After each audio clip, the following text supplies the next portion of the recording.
the state constitutions at that time. This provision is essential in our state constitution.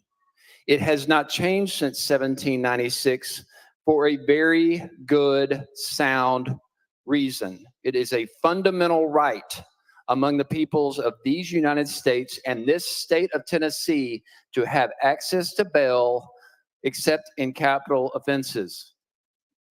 Creating exceptions now in 2024 and even insinuating or arguing that this is the solution to any problems or that this is the answer to improving public safety is false. This is a false narrative. Using any argument for improving public safety by denying Tennesseans fundamental constitutional right to bail is simply wrong. Former Justice Sharon Lee spoke recently, within the last 5 years, to the responsibility of this state, to the responsibility of our judicial system, to the responsibility of this body to protect this fundamental constitutional right. A right and an idea which dates back to medieval times. But most importantly for us, it dates back to the founding of this state.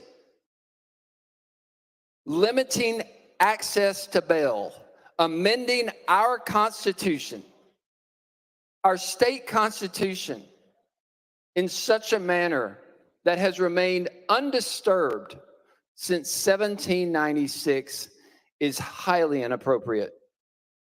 It is not the answer to any public safety issue. Ladies and gentlemen, I would sincerely caution you before passing this constitutional amendment today on third reading. This is a momentous occasion. We have the opportunity to do what is right. We have the opportunity to improve public safety. Amending our state constitution, a provision of which has not been altered or amended since 1796, is simply not the answer. If it was the answer, that provision would not have remained intact since 1796. Ladies and gentlemen, I would ask for your sincere consideration in voting against this. Please, please do so with caution, and I would ask that you vote no on this constitutional amendment. Thank you, Mr. Speaker. Chairman Howe. Thank you, Mr. Speaker, and thank you for those comments. Going back to 1796, as the gentleman said, I would submit that culture and crime have changed significantly since that time. If we had not changed the Constitution numerous times since then, we might still have chain gangs and many other things that we have outlawed through the years. And I would submit also that there's nothing in this amendment that denies the individual the right to bail. This amendment simply gives the judge the discretion, as we do in many other cases. SJR 919 seeks to do one of the most democratic things that we as a body can do, and that is to allow the voters of Tennessee to decide if the perpetrators of certain egregious, violent crimes can be held in jail without bond. And currently, the Constitution only allows that for capital crimes. But I have in this folder 20 pages of crimes in the last, in fact, I have one on my phone that happened within the last 24 hours that had that violent criminal been kept in jail without bond, that preceding crimes would not have occurred. So I think it's good to allow the citizens of Tennessee, we talk about local control. I think it's good if we allow the citizens of Tennessee to tell us whether or not they want to amend the Constitution, as they have done many times since 1776 to 96. and give the judge the discretion to deny bond to certain violent crimes, such as were enumerated in the reading of the resolution. There are 18 states that have this in their constitution. There are 8 states that allow no bond at all for these crimes that are enumerated here. So with the Speaker, with that, I'll renew my motion. Leader Lambert. Thank you, Mr. Speaker. And members, we find ourselves in perilous times. We find ourselves in a state where we have one of our finest cities that had 399 people murdered last year. We have repeat violent felons that are running the streets and committing crimes over and over and over again. And what we hear from our judges is that they do not have the tools that they need. This will not give them those tools, but it will put it on the ballot in the next gubernatorial election. If it were to pass here and then pass the National Assembly as well, that the people of this state would be able to speak as to whether or not in our Constitution we allow a judge the discretion to say, this person's been here over and over and over again and is back for a murder, a rape, a robbery, a terrorism. I mean, any of these enumerated offenses or anything we add between now and next November. So before we go on the ballot, those are enumerated clearly. And the people of this state, the 7 million citizens that we all serve, would then have a voice at the ballot box on whether or not this is added to the Constitution. I can't imagine a more democratic and expedited way to deal with trying to make our state safer. I commend the Speaker.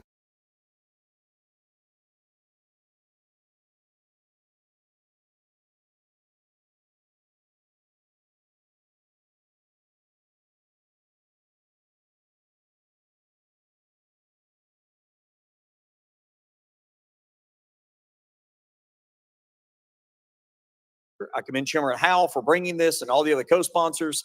It is an attempt for a step forward. So with all due respect, everything that's been said already, this is the process. That's why our founders put it in place, is for us to be able to send questions like this to the people to amend their Constitution. It belongs to them, not to us or some retired judge. So with that, Mr. Speaker, I would encourage everyone to vote in favor of this. Chairman Howell. Yes. Representative Pearson. Thank you, Speaker, and sponsor. For 228 years, this has been unchanged, and now we're advocating for it to be changed. Could you just articulate for us why you believe this change is necessary? Chairman Howell. Thank you, Mr. Speaker.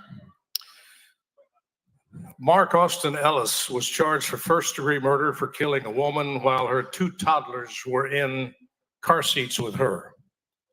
6 months later, while on bond, Ellis shot up a Waffle House that left 3 people hospitalized and 1 in critical condition. I wonder if the families of those victims wish that we had had the ability to deny bail in Tennessee. I could go on reading you cases like that. That's why I'm bringing this legislation. Representative Pearson. Thank you. And for that case or other cases, would it have been possible also for bond to be set at a higher amount than probably was set at that time? Are there not other ways outside of changing our Constitution to address this issue? Chairman Howell. Again, Sean Varsos was charged with aggravated assault with a deadly weapon and false imprisonment for pointing a gun at his wife, Marie Varsos, and trying to strangle her a week after Marie had filed for divorce. Sean was released on bond of $3,000 and soon after killed his wife and mother-in-law, finally turning the gun on himself. I believe the victims' families had wished that they had the ability to ask a judge to not set bail for that individual. Representative Pearson. Thank you so much for reading those things, and I could read them aloud too, but here's what's very curious about this example with Sean. If there was an extreme risk protection order as well, it very likely would have prevented the murders from happening as well. If we had the capacity to have law enforcement officers to remove guns from individuals who shouldn't have access to them, you probably wouldn't have such a long list. And so the idea that bail is the only fix to the problems that we are dealing with or to the list of victims that you have mentioned is actually wrong. I do not think that changing this law is going to make us safer. In fact, I think advocating for a constitutional amendment, which, yes, will ultimately go to the people of the state of Tennessee to vote on, but they come from the minds and the hands of people who are in this legislature, one of the 99 of us, who are putting forward policies that we know will not have a tangible or meaningful effect on the issues that people are trying to solve. In fact, when this idea was pitched, it was pitched in my district. And then people said this was going to help us to tackle the crime issue. This was going to help to solve the problems that we have, but that's not true. The things that people in District 86 and in many other districts want us to deal with actually aren't related to people being granted bail. It's trying to prevent people from committing crimes in the first place. And believe it or not, if you don't have access, if Sean didn't have access to that firearm, Chairman, he wouldn't have been able to shoot anybody with it. We have a responsibility not to placate around the ideas and use bail, as has been done here throughout this session, use bail as the fix-all, the catch-all. It's going to solve all our problems. Bail is the reason things are happening. Taking people's liberty is a real issue. Because we have to remember that pre-trial, people are what? Innocent until proven guilty. And some of those folks, yes, committed the most heinous of crimes. And some people, unfortunately, due to the injustices and inequalities in our system, are actually going to be found innocent or not guilty. And so taking people's liberty, constitutionally taking people's liberty, is something that the framers of this document 228 years ago said was very serious, and something that we must take very seriously now. And so while I understand the attempt to make bail the reason that these crimes happen, bail is at fault, that is what you're trying to articulate, you are wrong. A lot of bad policies, a lot of bad laws from this General Assembly have led to the criminality and the violence that is being experienced and exacted in our communities and in our state. If we want to do something about this, let us do something about the gun violence epidemic, not taking people's liberty away. Representative Capley. Thank you, Mr. Speaker. And members, you just heard several comments about firearms and legislation, but what's before you right now is very simple. By a vote of the people of Tennessee, we are seeking to amend the Constitution to give a judge the discretion to deny bond for violent crimes, for aggravated rape of a child, for grave torture, for an act of terrorism.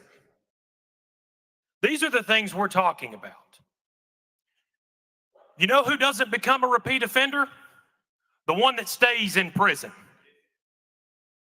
Those people can't reoffend. They can't go back into our communities. That's what this legislation does. Thank you, Mr. Speaker. Representative Hardaway.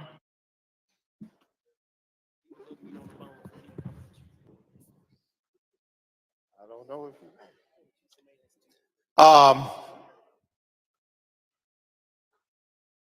I'm probably right here, halfway between Representative Person and the sponsors. It's taken me a while to get here. I've never thought that those who are guilty of the most vicious, savage crimes should be let out if the risk to public safety is high. I've never thought that. But I've also never thought that having judges who had to do a wink and nod of setting too high a cash bail was constitutional. I never thought that. Do I believe everything that the sponsor says in terms of philosophy? No. But one thing I do believe is that my community wants to be protected from high risk, repeat offenders of the most vicious crimes. Because of that, I will be supporting the right for the people to take a vote on whether to make this constitutional amendment part of our state constitution. I will be working to help them understand what my position is, how I think that it makes sense to give the judges legitimacy in how they set bail. Right now, they're setting unaffordable cash bail in order to keep folks in jail until their cases are adjudicated. And in this day and time, terrorism is real. Some of the more vicious mass murderers, that's real for us. We've got to have transparency in our justice system for us to be able to trust it. And having judges who have to do, as I said earlier, the wink and a nod of setting too high a cash bail is not honest. I don't believe it's constitutional. So I want some folks who have proven to be high risk held away from the public until we get some type of resolution to their charges. I want that. I know that in my mind, if you're a child rapist and the evidence is strong enough for you to have been charged and picked up and locked up, I believe that you ought to be held until it's adjudicated. Because I don't want other children at risk. I believe the same thing for murders. I believe the same thing for terrorism. And I'll repeat, the judges are doing it today, except they are not doing it properly.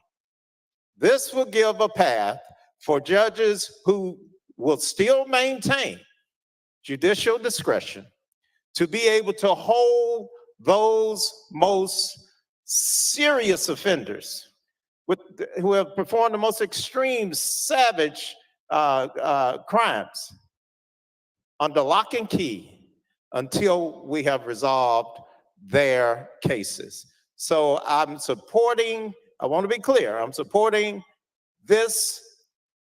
In some ways, I'm not on board with all of the comments, nor am I on board with the overall philosophy.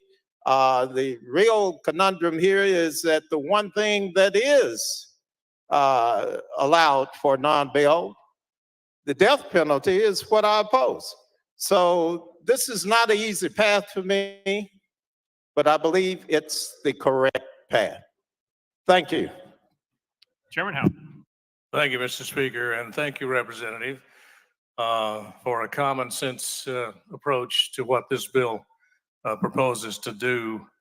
And you said it correctly. This is just a bill that says we're going to trust the people of Tennessee to vote to make the right decision.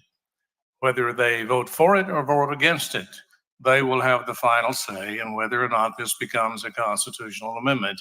I have learned in my years of service here that when the people of Tennessee, in my district, I can speak for my district, when they're given all the facts, they tend to make the right choice. I think sometimes, maybe I've been guilty of this, that because we sit in this hallowed hall, that maybe we're smarter than the people we serve. We're not.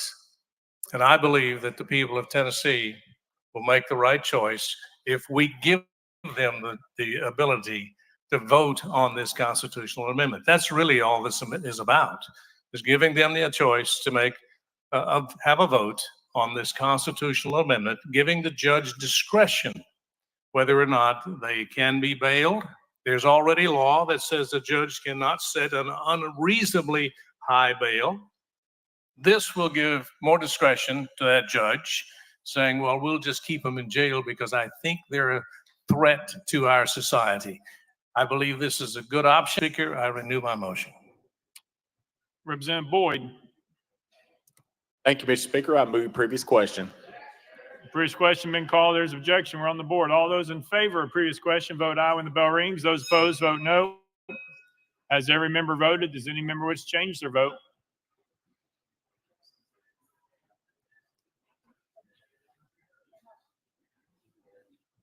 Mr. Clerk, please take the vote. Ayes 74, 23 nays. Previous question prevails. We're voting. All those in favor of Senate Joint Resolution 919, vote aye when the bell rings. Those opposed, vote no. Has every member voted? Does any member wish to change their vote?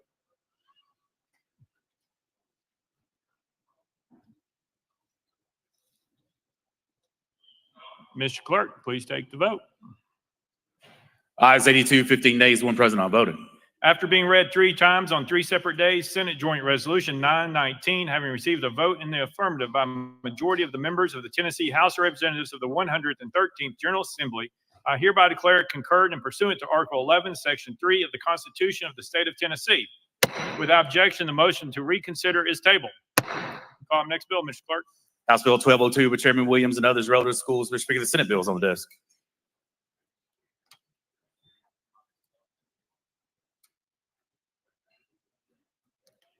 Chairman Williams, you're recognized. Thank you, Mr. Speaker. I move to substitute and conform to Senate Bill 1325. Chairman Williams moves to substitute and conform to Senate Bill 1325, properly seconded without objection. So, Chairman Williams. Thank you, Mr. Speaker. I move to passage of Senate Bill 1325 on third and final consideration. Chairman Williams moves passage of Senate Bill 1325 on third and final consideration, properly seconded. Mr. Clerk, call up First Amendment. House Civil Justice Committee Amendment number 1. Chairman Farmer, you're recognized. Thank you, Mr. Speaker. Roll the Hill. Without objection, roll to the Hill. Next minute, Mr. Clerk. House Education Administration Committee Amendment number 1, filed as House Amendment 2. Chairman White, you're recognized. Thank you, Mr. Speaker.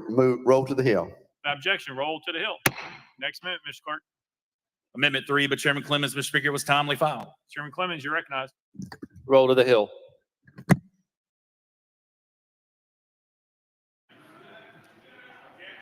There's objection. We're on the board. All those in favor of rolling amendment number 3 to the Hill, vote aye when the bell rings. Those opposed, vote no.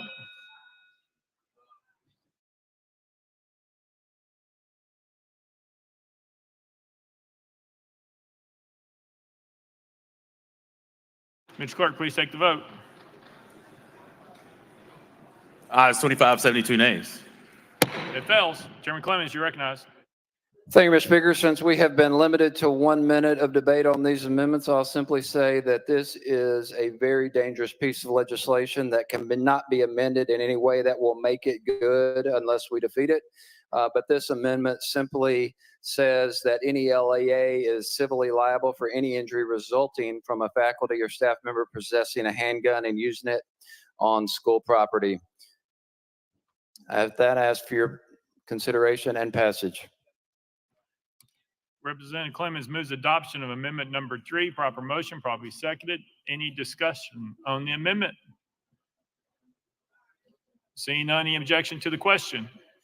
Seeing none, we're voting on amendment number 3. All those in favor vote aye when the bell rings. Those opposed vote no. Has every member voted? Does any member wish to change their vote?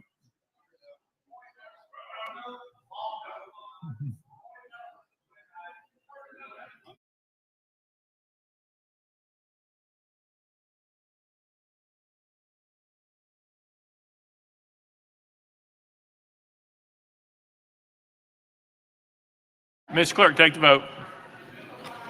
Ayes 23, 73 nays. Amendment number 3 failed. Next amendment, Mr. Clerk. House Amendment 4 by Chairman Clemens, Mr. Speaker, it was timely filed. Chairman Clemens, you're recognized.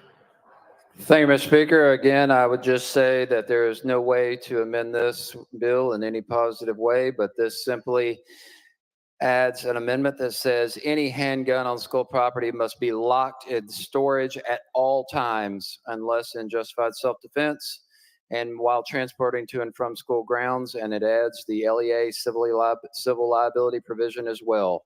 If we're going to allow these handguns into our schools. They must be in locked storage at all times because this is nothing but a bad disaster and tragedy waiting to happen if we do not ensure personal responsibility. Our children's lives are at stake. With that, I ask you pass this amendment.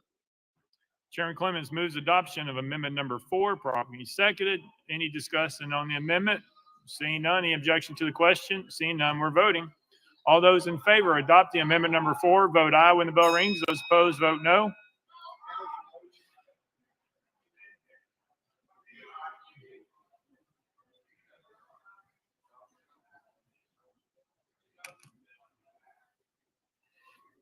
Mr. Clerk, please take the vote. Ayes 43, 75 nays. Amendment number 4 fails. Next amendment, Mr. Clerk. Amendment 5 by Chairman Clemens, Mr. Speaker, it was timely filed. Chairman Clemens, you're recognized.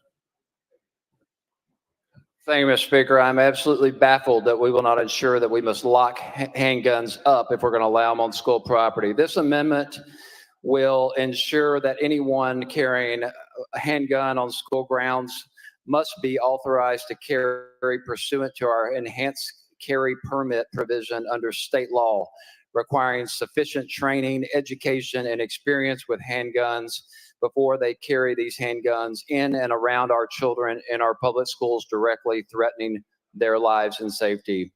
Additionally, the director of schools must notify law enforcement with all information of individuals who will have this training and this permit, and requires that information be confidential, not subject to public inspection, except for privacy and student protection purposes.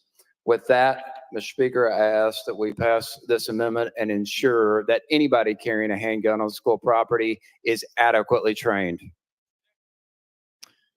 Chairman Clemens moves adoption of amendment number 5, properly seconded. Any discussion on the amendment? Seeing none, any objection to the question? Seeing none, we're voting. All those in favor of amendment number 5, vote aye when the bell rings. Those opposed, vote no. As every member vote, does anyone wish to change their vote?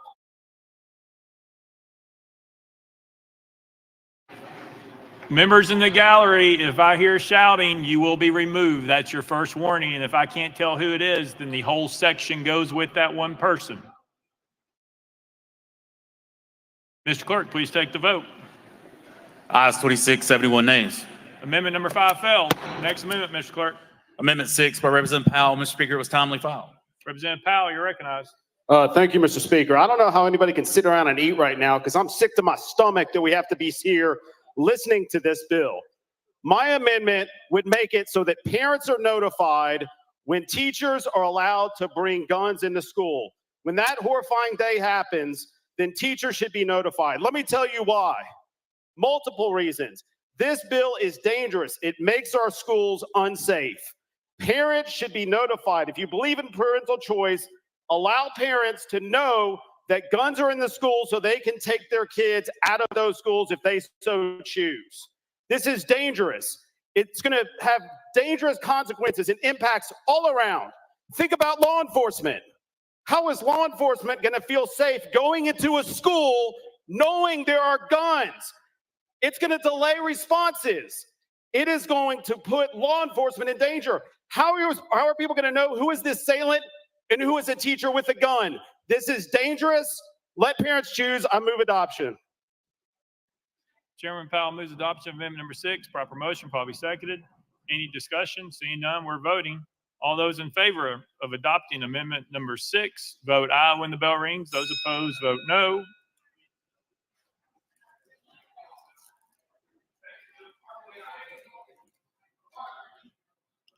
Mr. Clerk, please take the vote.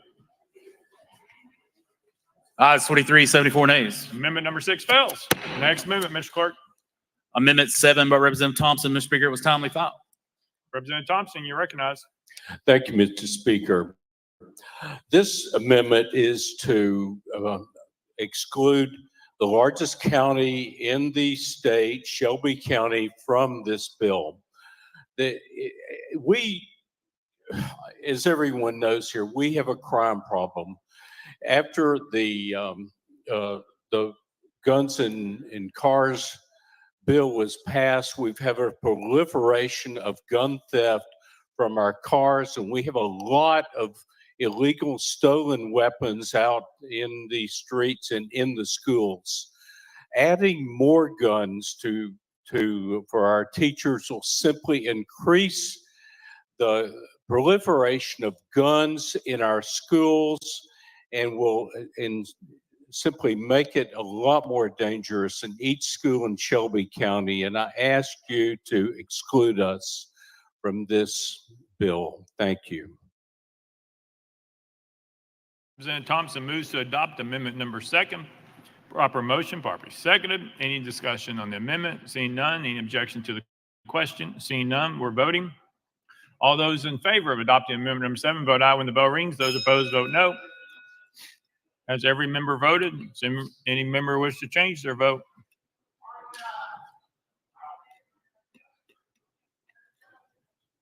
Right or no? Mr. Clerk, please take the vote. Ayes 24, 73 nays. Amendment 7 fails. Next amendment, Mr. Clerk. House Amendment 8 by Representative Hakeem. Mr. Speaker, was timely filed.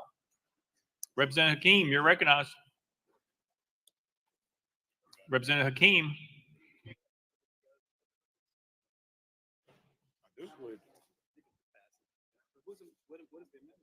Amendment number 8.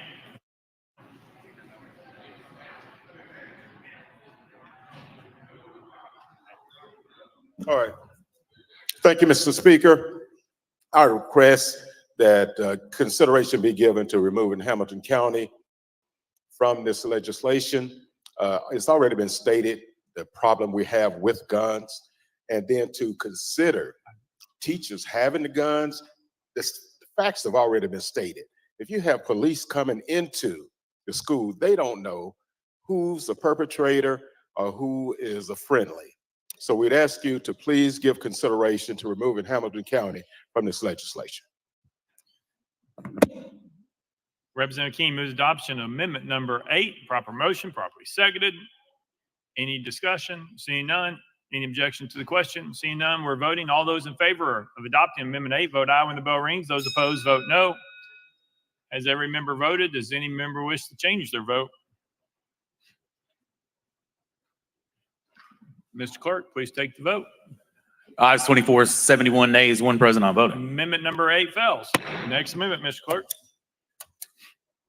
Amendment 9 by Representative McKenzie. Mr. Speaker, was timely filed. Representative McKenzie, you're recognized. Thank you, Mr. Speaker. I've spoken to our leadership, both on the administration side and on the teacher representation side. And both of those entities were in lockstep in saying that we have highly trained with individuals that are carrying weapons in every building where our children are. They feel that that is more than adequate and necessary. And I'll put a period there. And then I want you to also consider what it's going to do for Knox County in terms of our risk and what we're going to end up having to pay. Our taxpayers pay in insurance. Our insurance premiums will go up if you go from the SROs to any individual that want to go through the process. To have them, I say, successfully go through the process, which is not nearly exorbitant. So I ask for consideration. Thank you. Representative McKenzie moves adoption of amendment number 9. Proper motion, properly seconded. Any discussion on the amendment? Seeing none, we're voting on amendment number 9. All those in favor of adopting, vote aye when the bell rings. Those opposed, vote no. Has every member voted? Does any member wish to change their vote?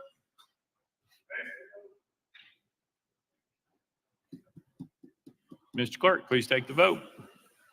Ayes 23, 71 nays, 1 present on voting. Amendment number 9 fails. Next amendment, Mr. Clerk.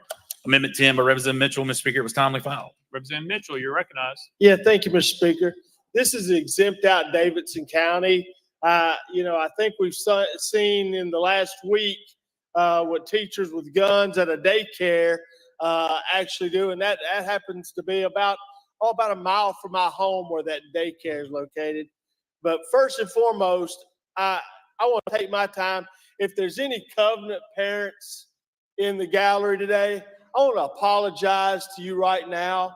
I am so sorry that you're having to sit here and listen to this. We've done nothing for you. We've lied to you. They've said they're going to do something. Representative Mitchell, you're on your amendment, please. No, you're not. On your amendment. Stay on your amendment, please.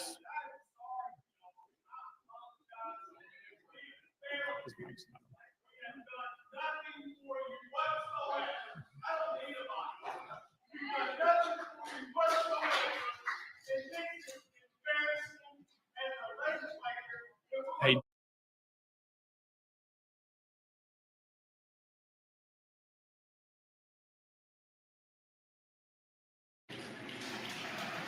Representative Mitchell moves adoption of amendment number 10. It's proper motion, properly seconded.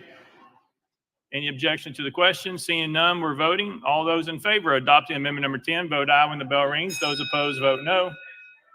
As every member voted, does any member wish to change their vote?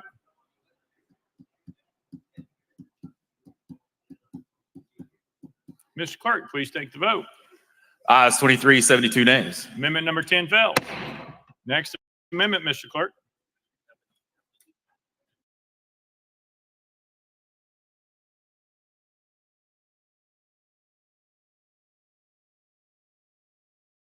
Next amendment, Mr. Clerk. Amendment 11 by Chairman Williams. Chairman Williams, you're recognized.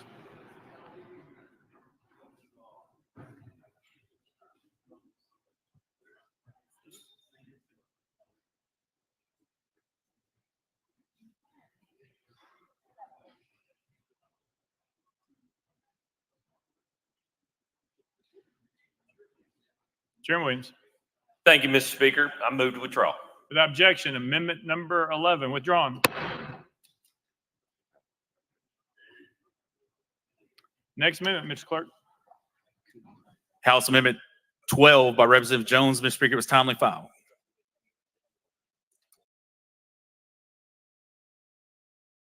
Representative Jones, you're recognized. Thank you, Mr. Speaker. I request that the clerk please read the amendment.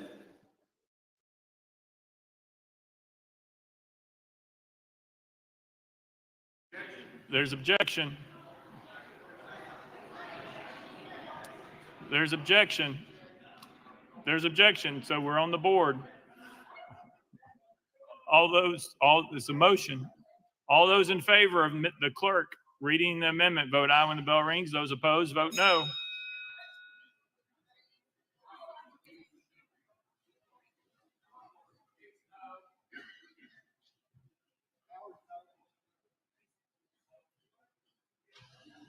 Mr. Clerk, take the vote. Ayes 23, 74 nays.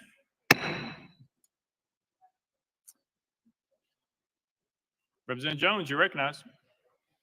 Thank you, Mr. Speaker. I believe that the clerk and my colleagues do not want the amendment read because this amendment is to rename this bill the Refusal to Protect Kids in Schools Act, because that's exactly what you all are doing.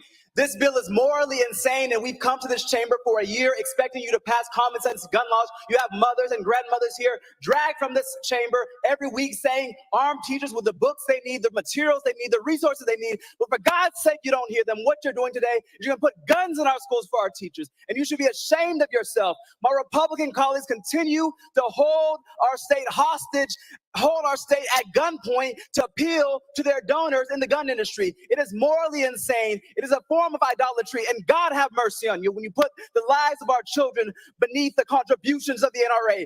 God have mercy on you that you do not hear the pain of these mothers saying, protect kids, not guns, and make democracy see you out of your seats, because you have not heard what the majority of Tennesseans want, which is common sense gun laws that protect kids and not guns.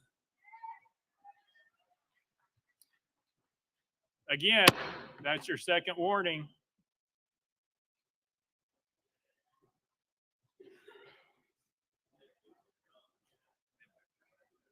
We're voting on amendment number 12. All those in favor, vote aye when the bell rings. Those opposed, vote no.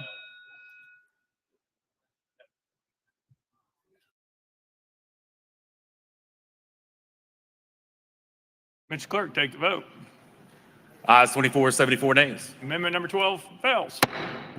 Next amendment, Mr. Clerk. House Amendment 13 by Representative Pearson. Mr. Speaker, it was not timely filed. Representative Pearson, you're recognized. Thank you, Speaker, and thank you to everybody who is here to have your presence and your witness recognized may be able to stop you from stomping and clapping, but we can see you. This amendment is quite simple. It makes sure that parents and legal guardians give written consent to people being in the classroom with firearms. I've heard so many times how much parental consent matters, and it's a parent's responsibility to raise their child. I also think it's a parent's job to know if their child is being put at risk by having someone in the classroom with a firearm that another student can find, that their own child could find, and that it could be discharged and actually hurt or harm them or their kids, other kids. These laws and this law is ridiculous. It is dangerous. And parents are going to mourn and children are going to be hurt by it. And so for that reason, I move for consideration. You heard the motion, probably seconded. We're voting for consideration of amendment number 13. All those in favor of considering amendment number 13 vote yes when the bell rings. Those opposed vote no. Has every member voted? Does any member wish to change their vote?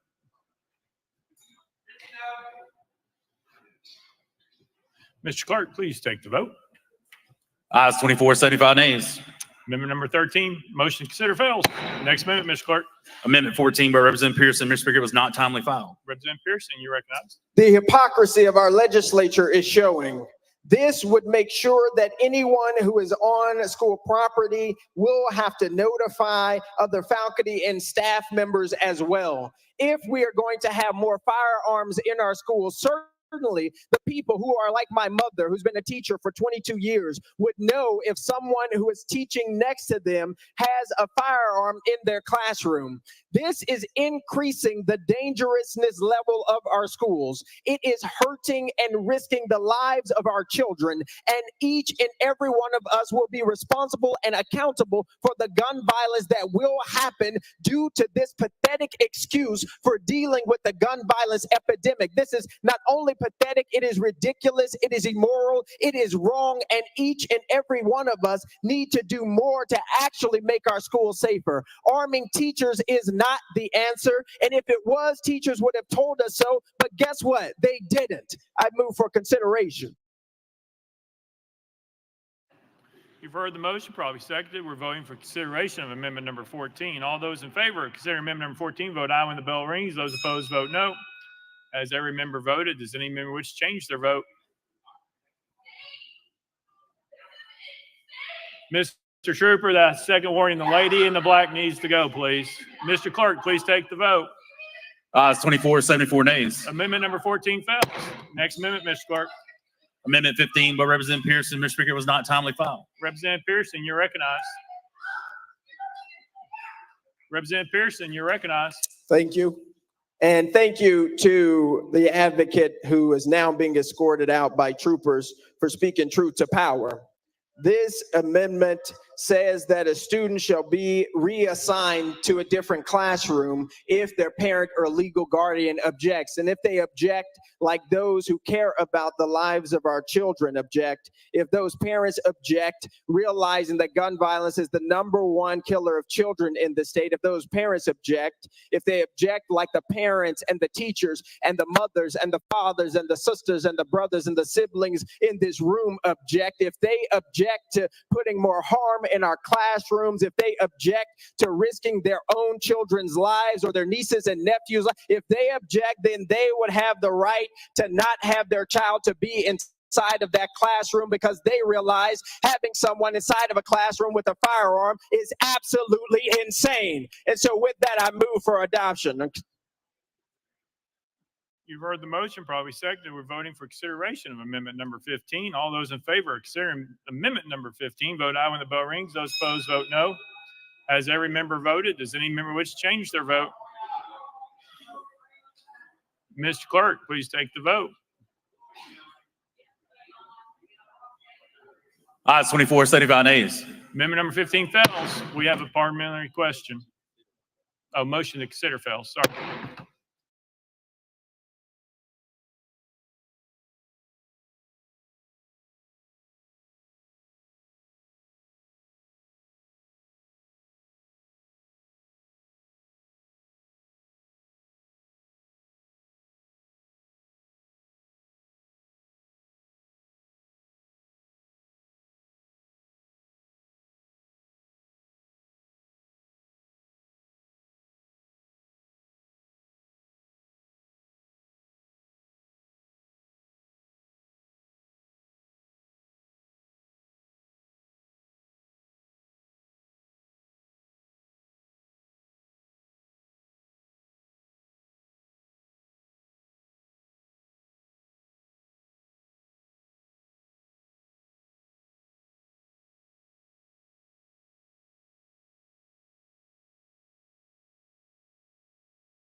Mr. Clerk.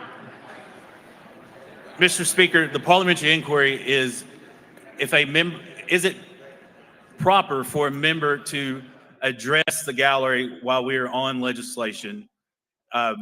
Those comments are not on the legislation. So yes, that would be out of order. If a member feels that a member is off the amendment or not running debate through the chair, then that member can raise objection. Next amendment, Mr. Clerk. House Amendment 16 by Representative Pearson. Mr. Speaker, is not timely filed. Representative Pearson, you recognize.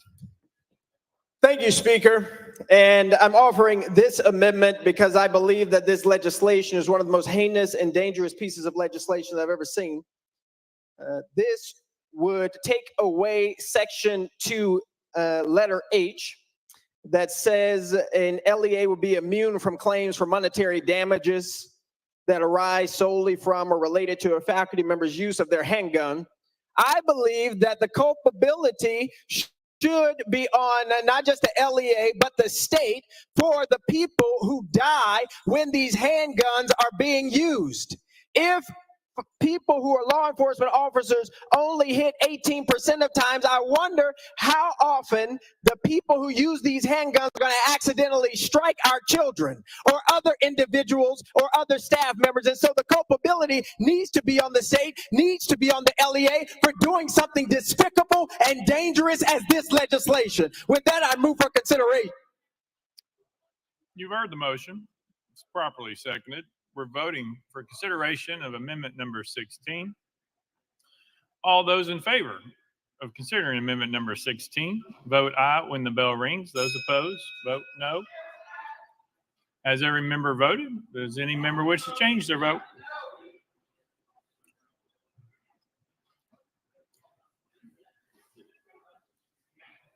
Mr. Clerk, please take the vote. Ayes 24, 74 nays. In accordance with Rule 6B, having failed to receive necessary two-thirds of the motion to consider amendment number 16 fails. Next amendment, Mr. Clerk. Mr. Speaker, that brings the body back to the heel of the amendments. House Civil Justice Committee Amendment number 1. Chairman Farmer, you're recognized. Thank you, Mr. Speaker. Move to withdraw. Without objection, amendment number 1 withdrawn. Next amendment, Mr. Clerk.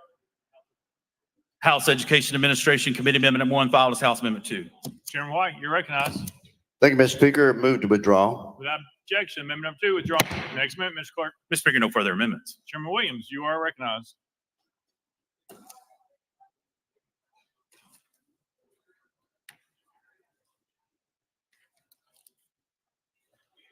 Thank you, Mr. Speaker. Thank you, members. House Bill 1202, I've worked on for several years. House Bill 1202 allows, under certain conditions, for faculty and staff members of our K-12 schools under certain parameters to be able to carry a concealed weapon with the idea of protecting those students who may be trapped, as well as creating what currently does not exist in Tennessee, and that is a deterrent as it relates to our schools.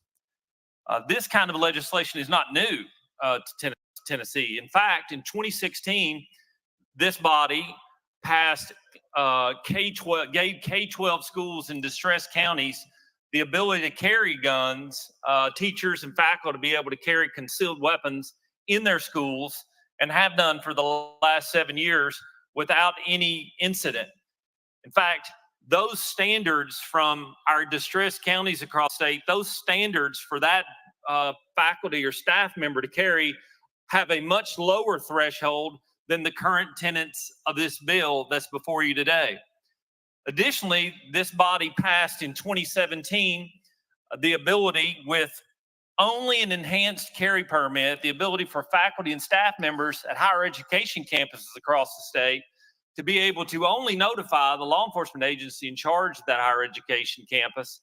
And all they had to have was that enhanced carry permit, and the dean and the president of the university were prohibited from knowing if they were or were not. The byproduct of what we saw in for that passage in 2015, consequently the following years, what we saw was an overall reduction in crime on higher education campuses in every category by a minimum of 20%. You can find that information in the campus crime on campus report from the TBI from 2017. This bill is something that I've worked on for a great period of time. The big challenge, though, is the discussion around this bill is dramatically different than what you've all heard from me already.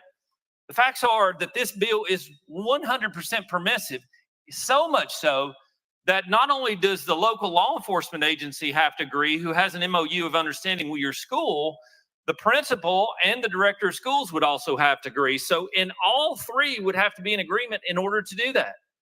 Even if they didn't agree to do that, then the standards by which someone would be able to carry a weapon in our state are so high based upon the tenets of this law. Those requirements would be, you have to have an enhanced carry permit. You have to be able to resubmit your fingerprints as it relates to TBI. You have to do 40 hours of certification with the law enforcement agency who has the memo of understanding with your local LEA. And you would have to have a background check and a psychological evaluation, just exactly like those law enforcement agents in your communities are currently SROs, and those as well. If at any point someone doesn't do this or doesn't do well in this, the local law enforcement agency can say no, just like they could say no before. This bill seeks to make the bar so high, but to allow the locals to have the ability to do that it would create a deterrent across our state. This is not new, though, in the nation. There are 32 other states that have similar laws, both red and blue and purple, all across the United States. And those states have also done, like we have in the past, allowed teachers under circumstances and faculty members under circumstances, certain circumstances, the ability to carry a concealed firearm. There are some prohibitions about after-school activities, so they can't do that there. This is just on campuses. But as a parent of a public school kid, my kids are grown now. One of the biggest questions that people ask me all the time, they ask you, I'm certain, have you done everything you can possibly do to make our schools safe across the state? I believe that this is a method by which we can do that, because what you're doing is you're creating a deterrent. Across our state, we have had challenges as it relates to shootings all across the state.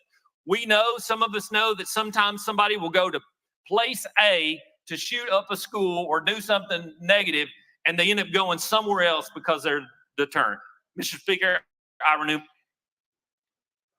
Chairman Williams renews his motion. We have a long list. Representative Hemmer, you're recognized. Thank you, Mr. Speaker. As a parent of two school-aged children, as a victim of school violence, school shooting, I can't with good conscience support this. Feel like it could do much more harm than good, and it just doesn't make common sense. And I'm not alone. Vanderbilt University Child Health Poll polled 1,000 parents this past year. 49% of them were actually firearm owners, and this was the lowest rated thing. Study says, do you feel like your schools are safer if the teachers were armed? Only 37% felt that. So parents aren't asking for that. Also, this is really an unfunded mandate. Looked at a Milliman study that, and for those of you who don't know Milliman in the insurance field, they're kind of the gold standard. They make all of the insurance rates and do all the background studies on that. And they showed and looked at all the other legislation passed in other states, polled the schools, and showed that this, poses significant risk and liability for school systems. From talking to my own school system, they're going to have to put back lots of money to pay for this, for their insurance. In fact, this study showed that between $1,500 and $2,500 was the premium per individual that would choose to bring a gun to school. And then lastly, in some communities such as Kansas, they weren't even allowed to fund this, to even cover these people, even though the legislation passed. And lastly, I think in a real world example, I had a high school football coach who ended up going to another school. He got attacked by one of his own students, senselessly beaten to a pulp. And I think about what would happen. Think about the liability. If a student would attack this principal or this teacher, and they were, just beaten unconscious, and that teacher had a gun, and that student was enraged, what happened? I go back to my own situation, my school shooting. 7th grade teacher, another student brought a gun to school and shot a student. What are we doing? Pitting that teacher against shooting a 13-year-old in a very, very awful situation? Overall, I just don't feel like this is going to do good, and I can't support it. Thank you. Chairman Williams. Thank you, Mr. Speaker. Thank you, Representative, for your comments.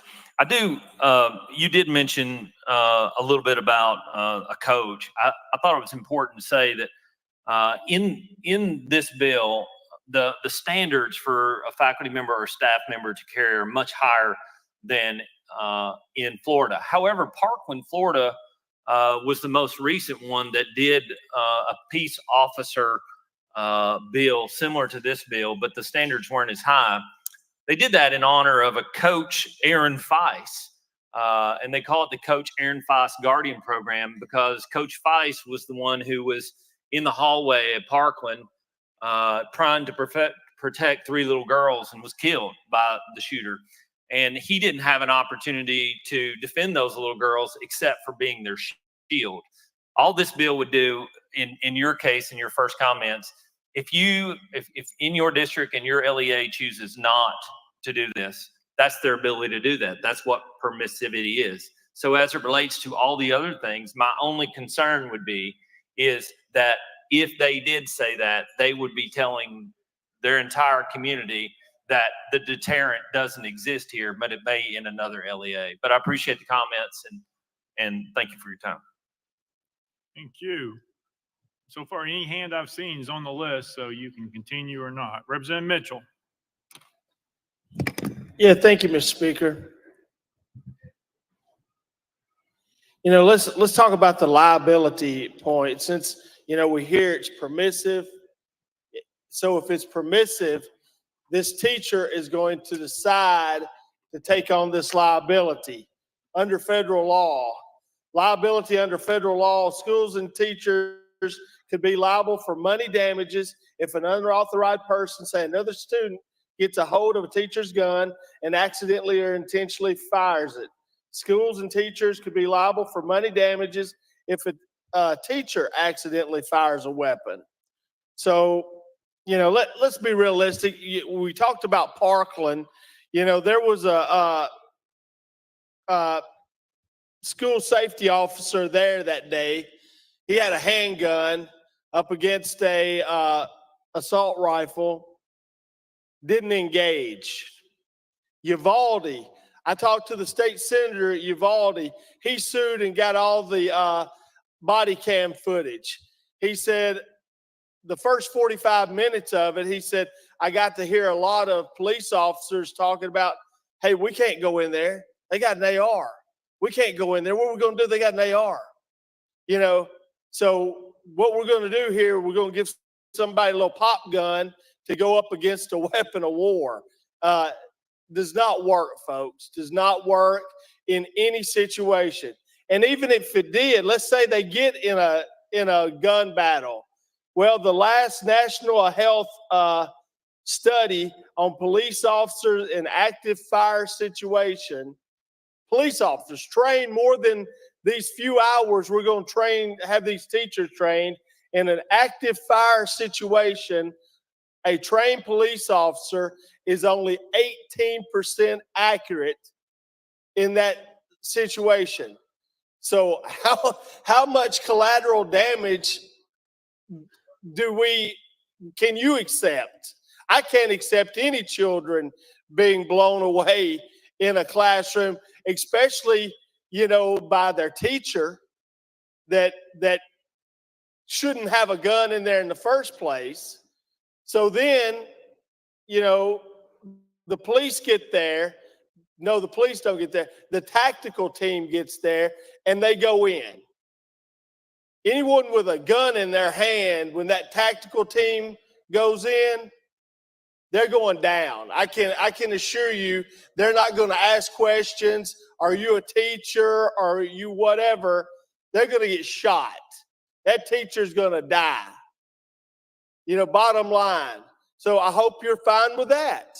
If you're fine with the liability, you're fine with the collateral damage of more children getting killed, and then you're fine with a teacher being mowed down by a SWAT team, those are the three situations that you'll be voting for on this. I think my learned colleague from Knox County said it best. The teacher who wants a gun in the classroom is exactly the one I don't want to have a gun in the classroom. That is exactly who we don't want having a gun. We don't need Wyatt Earp, who's teaching study hall with a gun. We don't need it.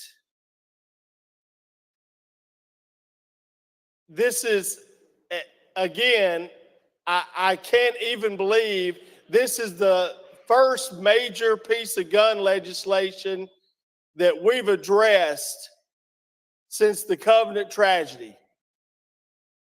Just think about that. This is what we're going to do. This is our reaction to teachers and children being murdered in a school. Our reaction is to throw more guns at it.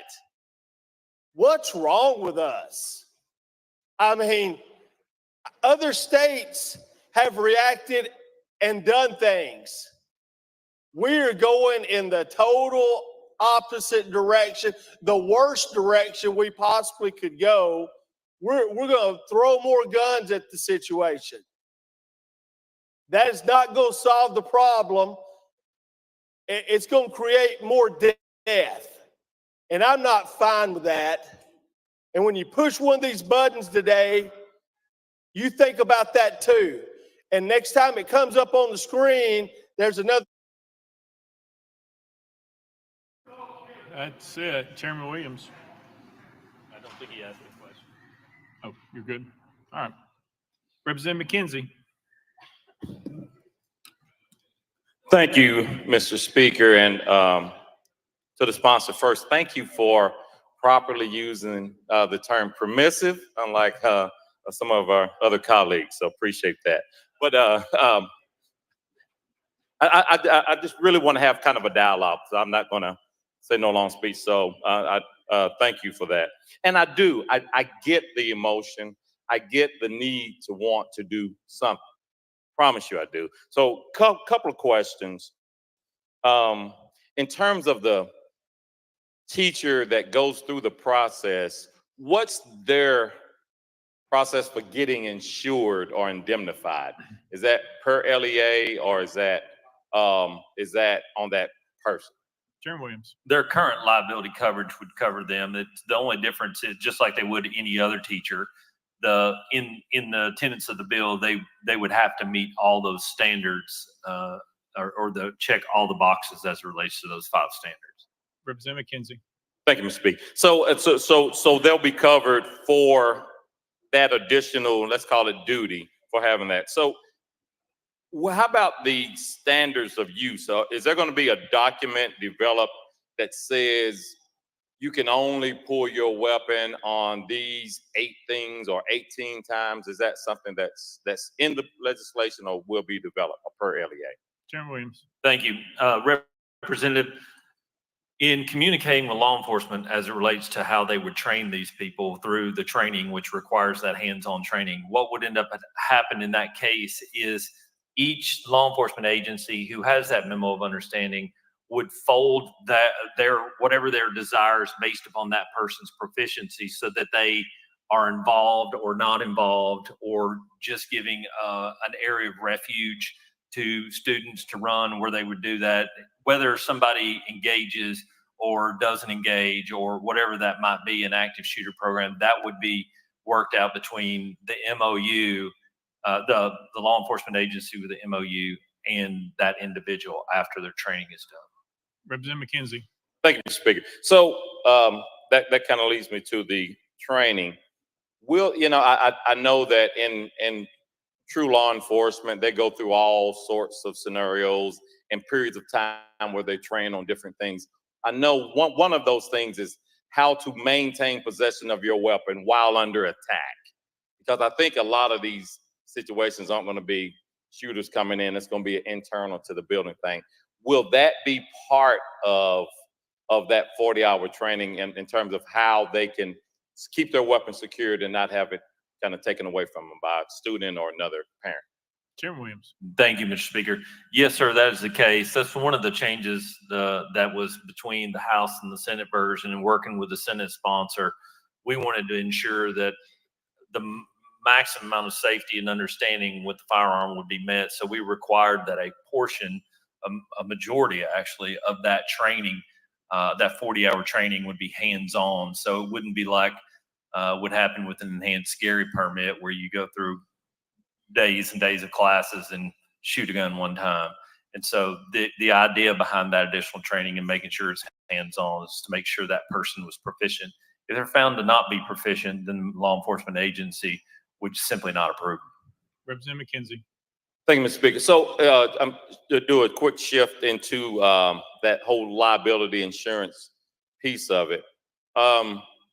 One, are the LEAs going to be required to submit or let folks know who's carrying their insurance? And what I'm afraid of is if that name gets out there, that parent company, let's call it, nationwide, the parent company might say, hey, this is bad publicity, and pull those policies across the state. So is that something that's going to be secured? And then my last question, I know time's running out, is charter schools. Will charter schools have to have their own policies and procedures, or do they fall under the LEA? Now, and listen to those two. Chairman Williams. Yes, thank you, Representative. The answer to your question about nationwide or those things, typically that information is not going to be shared. It has to, the identity of the person who has done the mental health background check, who's done the training, who's submitted their fingerprints, and all those things, that the principal would have to agree and the director of schools would have to agree, but the identity of that person is preserved.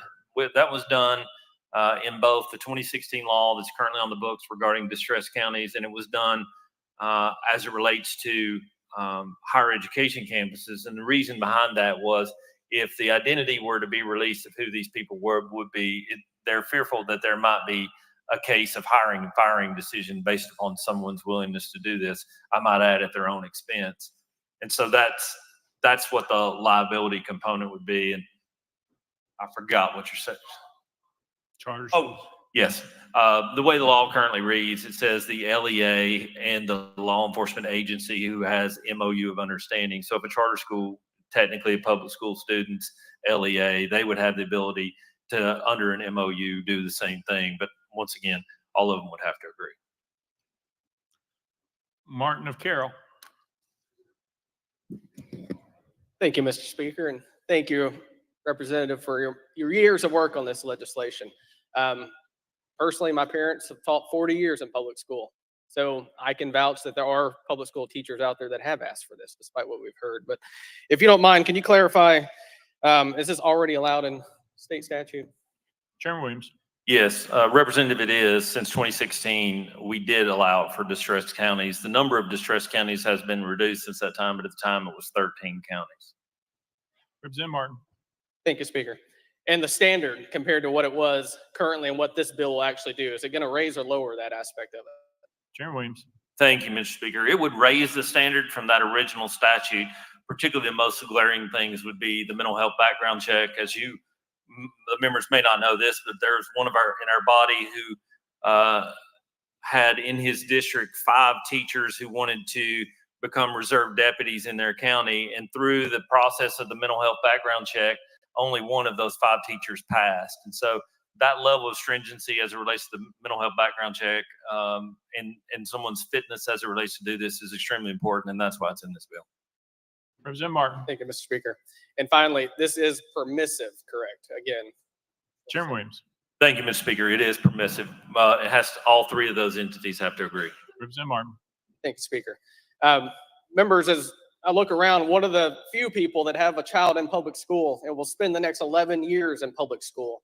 I trust my local law enforcement. I trust my director of schools. I trust my teacher.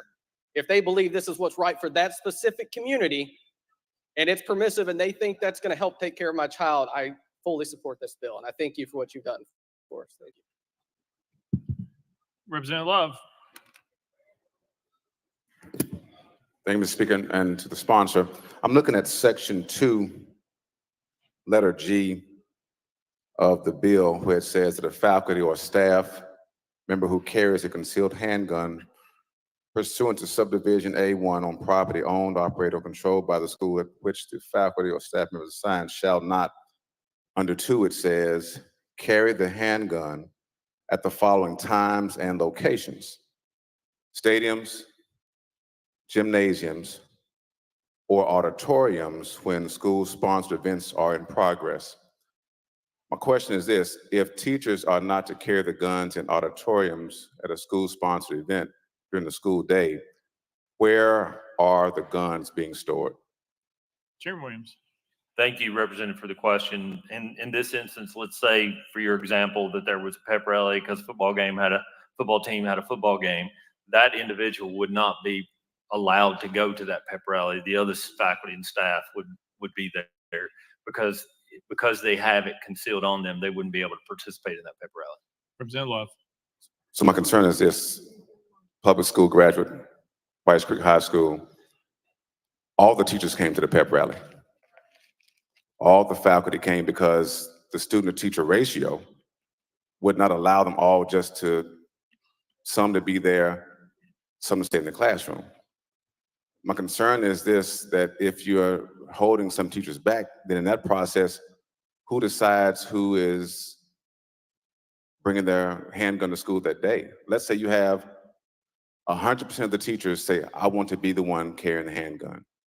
Then who stays in the classroom and who goes to the pep rally at that moment? Chairman Williams. Thank you, Mr. Speaker. First of all, even with the lower standard of what's necessary on higher education campus, to give you an idea, 3.13% of faculty and staff members across the entire state are actually carrying on higher education campuses.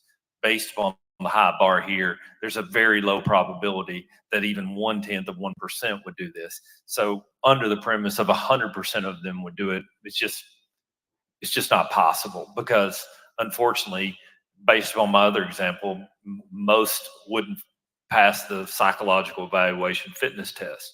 But in the example you do give, I know that in my son's school or my daughter's school, when they were there, not all the teachers went to those events.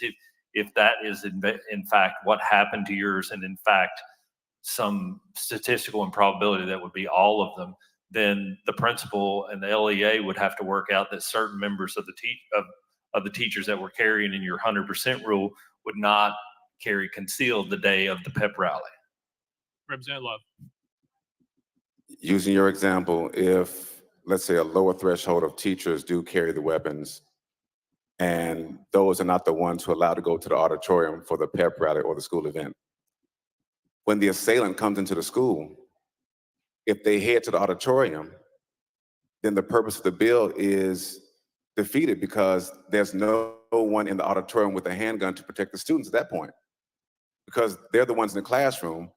And if the person heads to the auditorium to then shoot somebody, then the bill is moot at that point, because the very persons you're asking to carry handguns to protect students can't be in the same space to protect students, because they're in the classroom with their handguns waiting for the students to come back. And that's my concern about the bill, is that we talk about all these logistical items, it's going to be very difficult. And I understand your intent, to try to provide more safety, but those are my concerns, is that when we talk about who can't carry where they can, it's going to be a loophole in there somewhere, because the assailant is not proposing to assault the school based upon the teacher's schedule or who will be available to be there. So thank you, Speaker. Thank you, sponsor.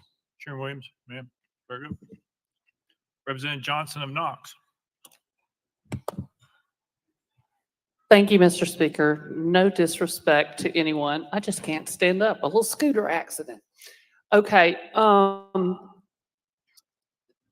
guess I have a lot of things to think about here as someone who was actually in a classroom for 27 years and understand what the day's like, what happens, what goes on.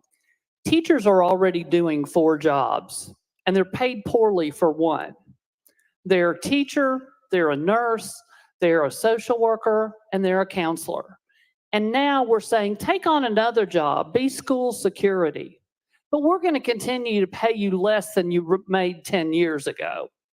First of all, I cannot believe folks are even considering this. And then you're saying, well, take your pistol up against an AR-15 and multiple other weapons. Again, you were asking the ridiculous. Vast majority of teachers and parents do not want this legislation. Absolutely do not want it. You do understand there were 2 staff members at Covenant who were armed to be security, to act as security. Don't forget that. And don't compare us to higher ed. Higher ed is not mandatory, but K-12 is mandatory. It is not the same thing. If you're going to compare these 2 places, you really are demonstrating that you don't understand what goes on in a school. Schools, I hear so often up here that schools are failing. This legislature is failing our schools. They are failing our teachers. They are failing our kids who stood outside here and begged for us to take care of them. And this is even more dangerous than doing nothing. We need to stop the guns before they get to the school. They should never get to the schoolhouse door. You all want to bring the gun battle into the classroom. Why do you want to bring the gun battle into the classroom? Heard one of your members today believe that people who were dangerous should not get access to weapons. At the same time, he was running a bill to get rid of red flag laws. Outrageous. Let's start making sense here. This is unbelievable. This is something that the people overwhelmingly don't want. It is something that we have seen problems with. You talked about other states have passed it. Let's talk about that. Ingram Middle School, a school resource officer left a firearm unattended in the bathroom where it was found by a student. Pleasant Grove Independent School, a school district employee's firearm fell out of his holster onto a school bus seat. The firearm was later found by a student. Whitney Middle School, a teacher left her gun unattended in a teacher's workroom. The teacher served as school guardian and was authorized to have a gun on campus. Sims Academy of Innovation and Technology, a student found a gun and bullets inside an unattended purse on a school bus. Officers determined the purse belonged to a school bus driver employed by the school district. A vice principal left her gun unattended in a restroom on campus. The vice principal served as a school guardian and was authorized to have a gun on campus. A teacher was arrested for bringing a gun to school and keeping it in her bag. A substitute teacher was arrested after telling another staff member that he had a gun in his briefcase. The district transportation director left her pistol in a small unlocked plastic case near her desk when she went to the restroom. 2 first graders who were left alone in the office accessed the gun. A school counselor was arrested after having sexual contact with a teen. In the process of her arrest, a loaded handgun was found in her purse. A gun was found in an unattended bag in the media center of a high school. The bag belonged to an employee of the school. A school resource officer and retired police officer left an unloaded, holstered weapon on the counter of the bathroom. You all, there are dozens of these. This is a horrible idea. You were warned. Chairman Williams. No, All right. She didn't ask. Representative Hicks of Hawkins. Thank you, Mr. Speaker and Mr. Sponsor. I appreciate your patience as I ask us a couple questions that you may have already addressed. The first thing, let me ask this, and I wrote these down way before you gave your presentation on the bill. Does this require or force any district or LEA to allow guns in schools? Chairman Williams. No, sir, it does not. Representative Hicks. Does this force any teacher or staff member to carry guns on school property? Chairman Williams. No, sir, it does not. Representative Hicks. Does this allow local leaders, i.e. our sheriffs, our superintendents, our police chiefs, principals, to make decisions that best fit the needs of their individual school districts? Chairman Williams. Yes. Representative Hicks. And then part of the debate has been to opt out some of the counties. And so my question is, with this particular bill, which allows these folks to be able to make the decisions, in essence, they can exclude themselves all the way down to the actual school districts. So can counties opt out? I would say yes. Can LEAs opt out? Absolutely they can. Just your comments on that. Chairman Williams. Yes, thank you. Thank you, Chairman Hicks, for that question. There were multiple amendments from my colleagues on the other side of the aisle who wish to have those removed or have their communities removed. Under the current language of the bill, all they have to do is say no and they can be removed. That's the definition of permissivity. And in this case, they could, if their local law enforcement agent, their local school director of schools, or their local principal says no, then they're in fact, this deterrent that I hope to achieve is removed from their school. Representative Hicks. You know, 9 years ago when I ran, one of the biggest things that I ran on was local control. And as this bill came across and I saw it get filed, I thought, oh boy, here we go. Because I'm going to tell you, I had some reservations about it.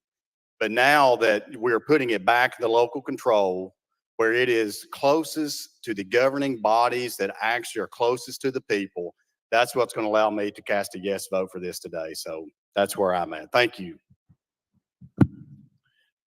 Representative Towns.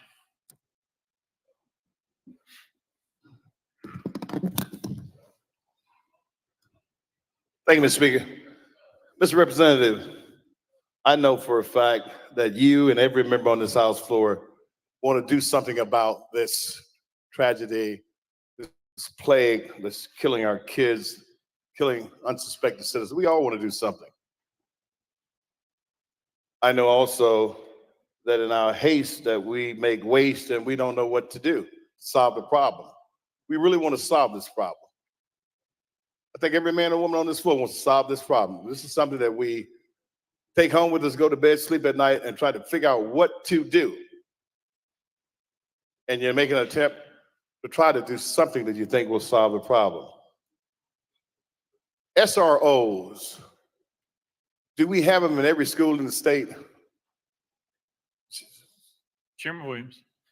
No, in finance, we discussed this year, this body unanimously approved to fund an SRO in every school in the state. And unfortunately, because of the inability to find law enforcement agencies, particularly in rural communities that are qualified to do that, there are more than 300, I think, that of those positions that are 500 that are currently unfilled across the state. Representative Towns. So if we had SROs, a complement of SROs for all our schools across the state, would we need this bill? Chairman Williams.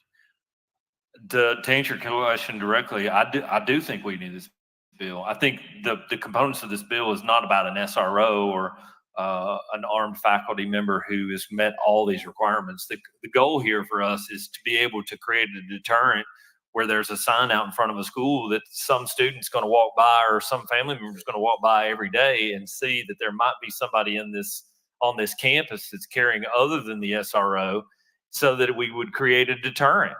Because we all know that the deterrent is probably the greatest value that we can possibly add at this point, because even in our best of intentions, it'd be very difficult to keep our kids completely secure, even if we had 5 SROs in every school, because the hearts of men are broken in a lot of cases, particularly those who would go and shoot up a school.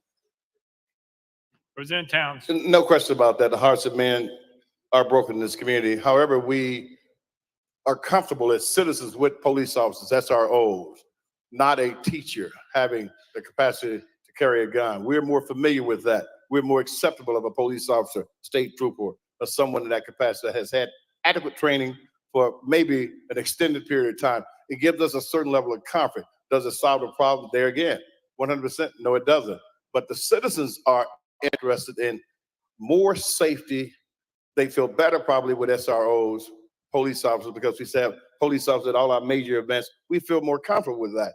So I'm saying that we need to buck up as a state, and we need to hire these SROs, spend the money, offer incentives, and get the SROs in our school systems, people that are trained and better. Now, there have been a lot of great things said in terms of us being able to think about what the dire consequences can be if something happens.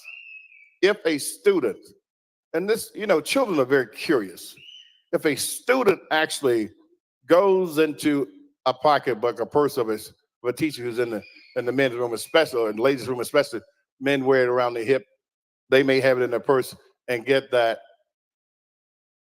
hardware out of their pocketbook, and that student actually does some damage.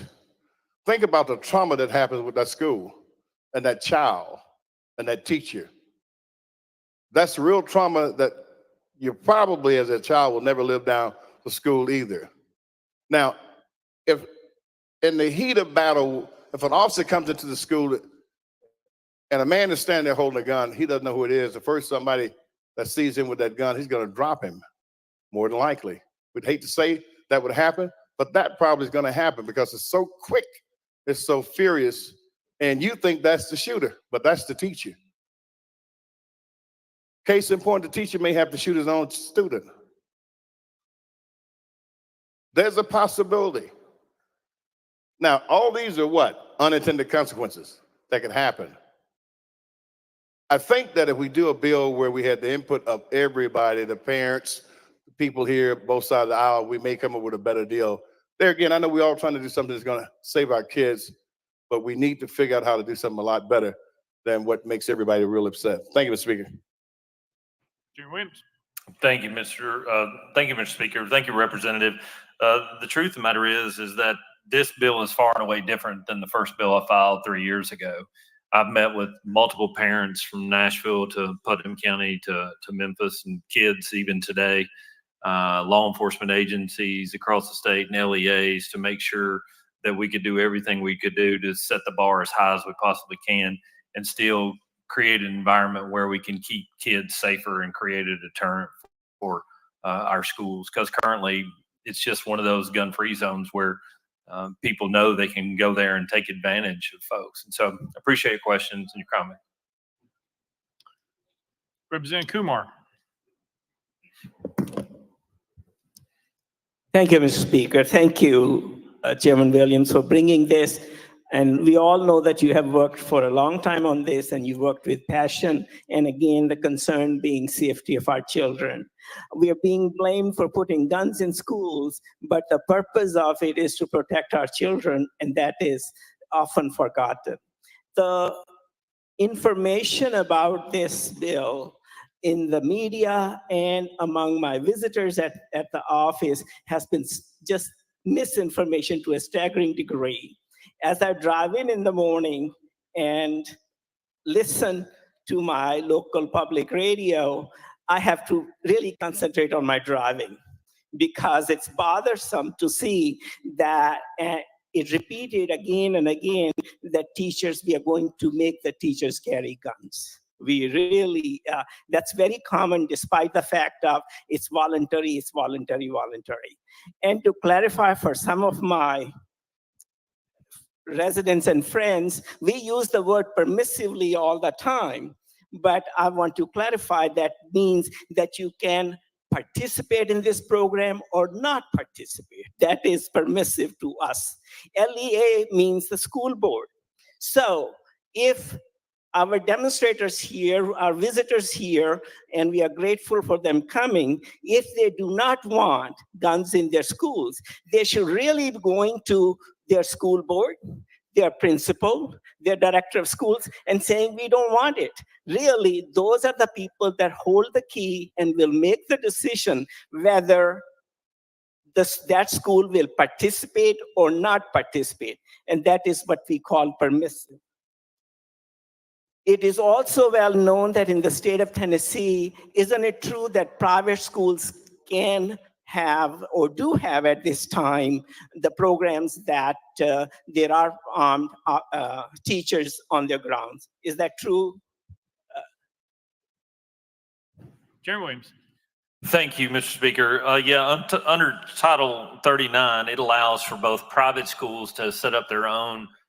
We passed it many years ago. Matter of fact, when I first got here, and then in 2016, we also passed the bill that was discussed earlier, where it allowed for distressed counties in our state in order to do this.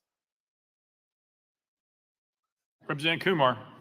Thank you, Mr. Speaker. So we have had that trial or experiment for quite a while, and we have not seen any untoward incidents, have we? Chairman Williams. No, sir, we haven't. Representative Kumar. Thank you, Mr. Speaker. Thank you for clarifying that. The matter of liability, one person very passionately questioned me about it and said that insurance companies will seek out the teacher who is carrying the gun and not cover them. Well, we have taken precautions not to reveal their identity. And again, this is misinformation. The purpose of it is to protect our children and create a deterrent. We have seen frequently a sign by a house that says this property protected by this alarm service, and that has been proven to be a deterrent. And that's what we are trying to create. I would like to ensure my constituents who are very concerned about this bill that once again, our school board can choose not to participate, and then we have nothing to worry about if we choose so. I hope they will choose to do that because it will be a deterrent and it'll protect our children. Thank you, Chairman Williams. Thank you, Mr. Speaker. Chairman Williams. Representative Zachary. Thank you, Mr. Speaker. Sponsor, just quickly, thank you. Thank you for the work you've done the last 3 years on the bill. Thank you for working with stakeholders. Thank you for taking the feedback from this body. And now 3 years later, here you are presenting this bill, working to make Tennessee schools and children safer.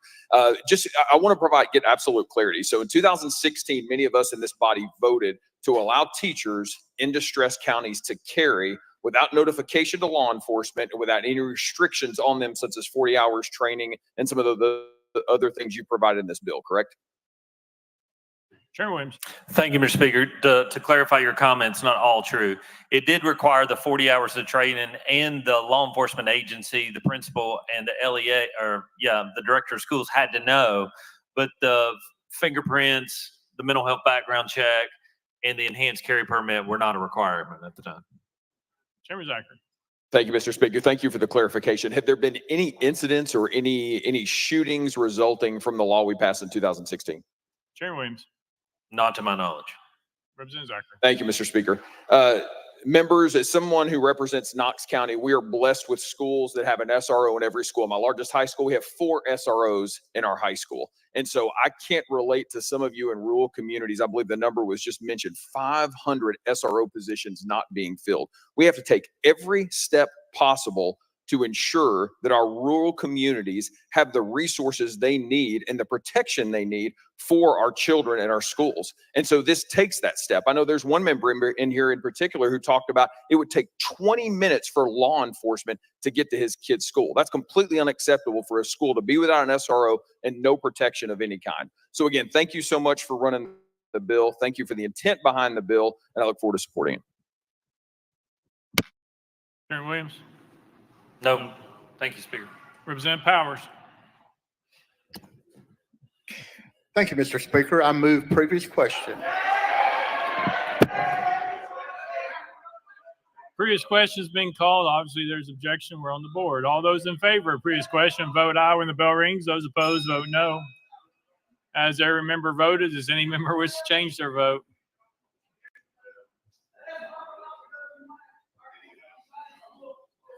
Mr. Clerk, please take the vote. Aye, 66, 30 nays. Previous question prevails. We are voting. All those in favor of Senate Bill 1325 as amended, vote aye when the bell rings. Those opposed, vote no. Has every member voted? Does any member wish to change their vote?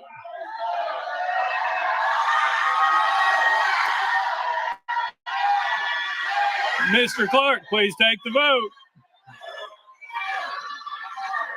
Aye, 68, 28 nays, 2 present, not voting. Senate Bill 1325 having received a constitutional majority, I declare passed without objection. The motion to reconsider is tabled.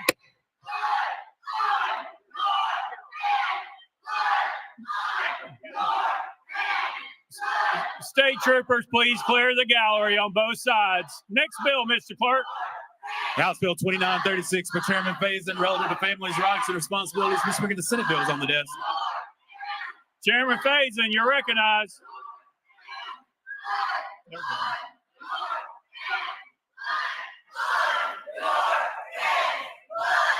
Thank you, Mr. Speaker.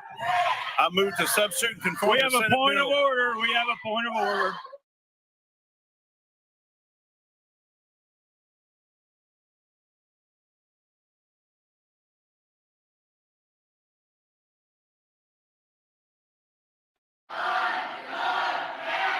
Representative Todd, you're recognized. Thank you, Mr. Speaker. I call Representative Jones out of order for filming on the House floor, a Rule 19 violation. That's a proper motion, properly seconded. Is there objection? We're on the board. All those in favor, vote aye when the bell rings. Those opposed, vote no.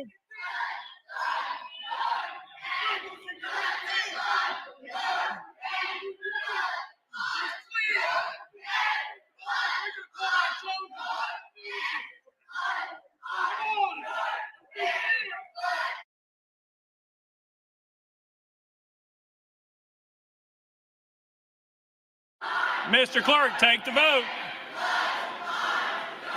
Aye, 70, 18 nays, 1 present, not voting. Motion passes. Chairman Faison, you're recognized.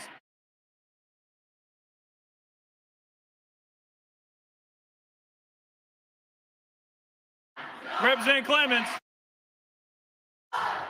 Thank you, Mr. Speaker. No, Chairman Clemens up at the back, not there, up here. Point of order. Point of order's up here, sir. Point of order's up here. No, point of order's up here first. No, first. No, sir.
Chairman Clemens, you're recognized.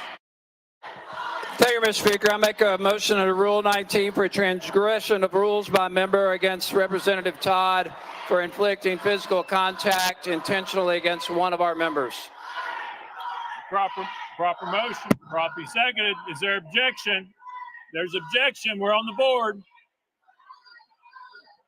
Under Rule 19, Chairman Clemens is ruling Representative Todd out of order. If you vote for it, if you vote for Rule 19, vote aye. If you're against it for Representative Todd, vote no. Mr. Clerk, take the vote.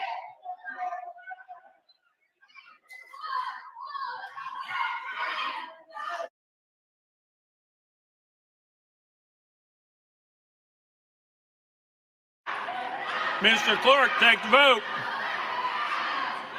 Ayes 23, 73 nays. Fails. Representative Zachary, for what purpose? Thank you, Mr. Speaker. I move Rule 19 to rule Representative Jones out of order for recording on the House floor and continually breaking House rules, Mr. Speaker. That's proper motion, properly seconded. We're on the board. Is there objection? There's objection. There's objection.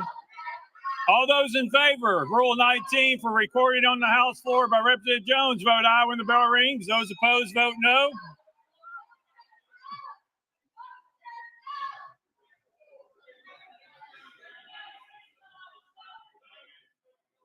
Mr. Clerk, please take the vote.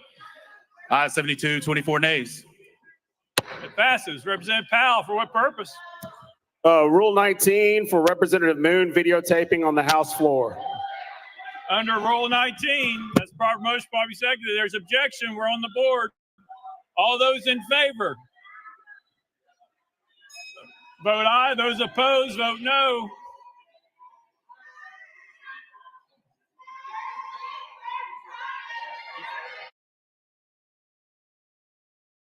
Mr. Clerk, take the vote. Ayes 23, 71 nays. It fails. Representative Zachary, for what purpose? Thank you, Mr. Speaker. I move orders of the day. Spurs of the day, Mr. Clerk. Mr. Speaker, the House is currently on Senate Bill 2749 by Chairman Faison. That's item 4 on today's calendar. Chairman Faison, you're recognized. Thank you, Mr. Speaker. Move to substitute and conform to Senate Bill 2749.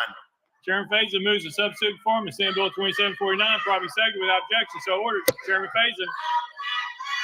Thank you, Mr. Speaker. I move passage of Senate Bill 2749 on third and final consideration. Chairman Faison moves passage of Senate Bill 2749 on third and final consideration, properly seconded. Mr. Clerk, call for First Amendment. House Civil Justice Committee Amendment number 1, same as Senate Amendment number 3. Chairman Farmer, you're recognized. Thank you, Mr. Speaker. Same as Senate Amendment. Move to withdraw. Without objection, amendment number 1 withdrawn. Next amendment, Mr. Clerk. House Amendment 2 by Chairman Faison. Mr. Speaker, it was timely filed. Representative Faison, you're recognized. Move to withdraw. Representative Faison.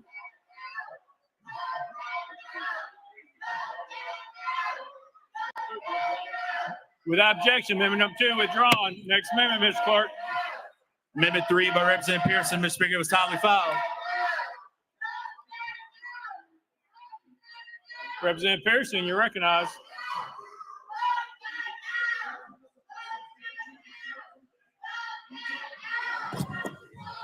Thank you, Speaker. This amendment recognizes the intent of this legislation, but recognizes that there are some challenges that need to be addressed with it, that we need to tackle some more serious and important issues, such as those that people here are advocating for. And so I want us to focus on those, the fight that's happening against gun violence. And so with that, I'm going to withdraw this amendment. Without objection, amendment number 3.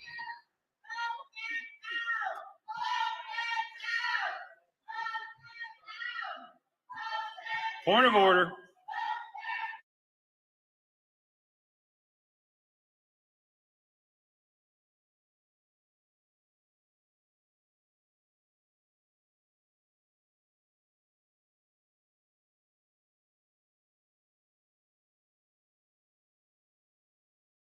Representative Barrett. Thank you, Mr. Speaker.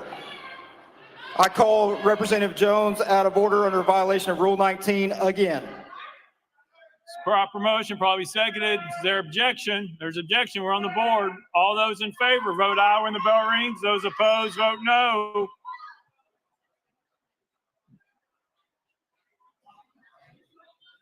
Mr. Clerk, please take the vote. Aye, 72, 15 nays. Approves again.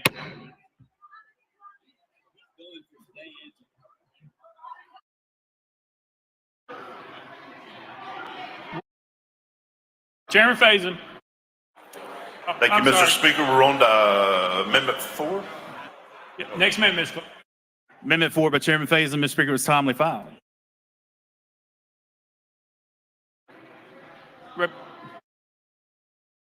Chairman Faison. Thank you, Mr. Speaker. This is some clarifying language and removes higher ed out of the bill. Move adoption. Chairman Faison moves adoption of amendment number 4. Part motion, probably seconded. Any discussion? Seeing none, we're voting. All those in favor of adopting amendment number 4, vote aye when the bell rings. Those opposed, vote no. Has every member voted? Does any member wish to change their vote?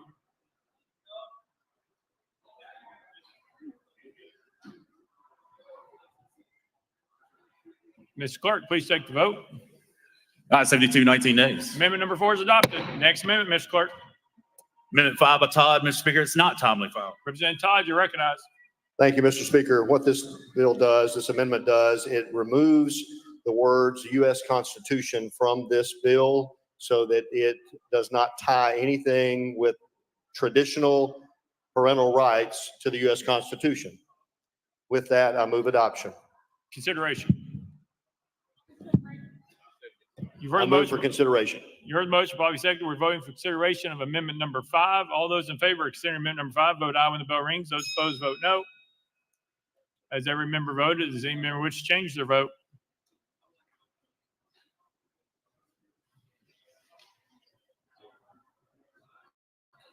Mr. Clerk, please take the vote. Aye, 75, 22 nays. In accordance with Rule 60B, having received the necessary 2/3 vote, the motion to consider amendment number 5 prevails. Representative Todd, you're recognized on the amendment. Thank you, Mr. Speaker. And again, what this amendment does, it removes the words U.S. Constitution from this bill. I've worked with the sponsor on this and several others to make sure this is getting it in the right posture. So I'd appreciate your vote. Representative Todd moves adoption of amendment number 5. That's a proper motion, properly seconded. Any discussion on the amendment? Seeing none, we're voting on amendment number 5. All those in favor of adopting, vote aye when the bell rings. Those opposed, vote no. Has every member voted? Does any member wish to change their vote?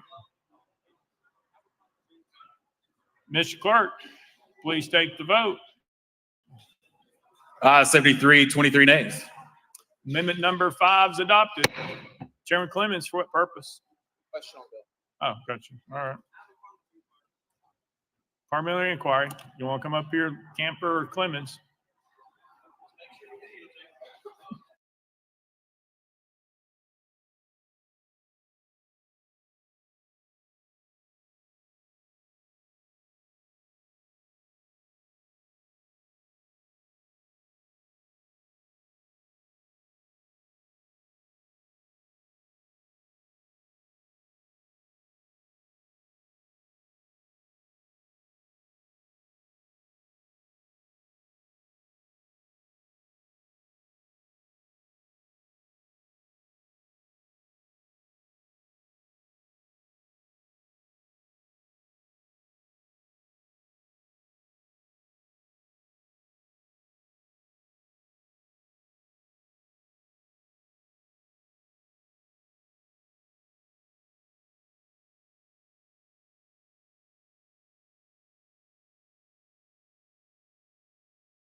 Chairman Faison, you recognize. We're on the bill.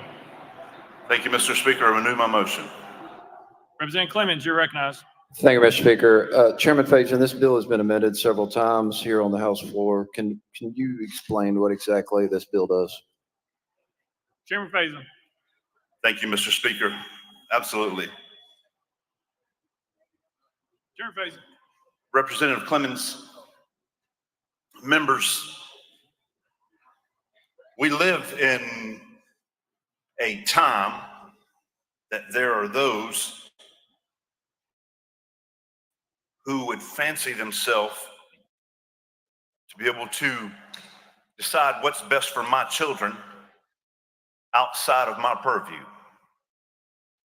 I believe, and history proves, that the family and parents who have not been negligent or abusive are their very best to decide what's best for their children. This bill, Mr. Representative, is a bill that puts into law that parents truly have the right for the direction of their children and for their life. If someone in Tennessee is licensed, certified through this state, decides to go behind the parent's back and encourage a child in a way opposite of what that parent is allowing, this allows an avenue for the parent to step up and say, this isn't okay, and it needs to be looked at, and gives them a civil action course. Chairman Clemens. Thank you, Mr. Speaker, and thank you, sponsor. So I understand the intent of the legislation, and I'm a little concerned about the fact that there's no reference to the U.S. Constitution in here with regards to protections. We obviously, as a state, can't do anything to violate the U.S. Constitution. We obviously want to violate the law. I see here with regard to parental rights exclusively reserved to a parent, one of being to direct the upbringing of the child. A lot of parents have different ideas about how to bring up a child. Some of them believe a belt is the answer sometimes. Some people believe that striking their child is not the answer. Some people may consider that abuse. Some people may not. Is this legislation intended to allow abuse of a child just because a parent dictates that's directing the upbringing of the child? Then we've got questions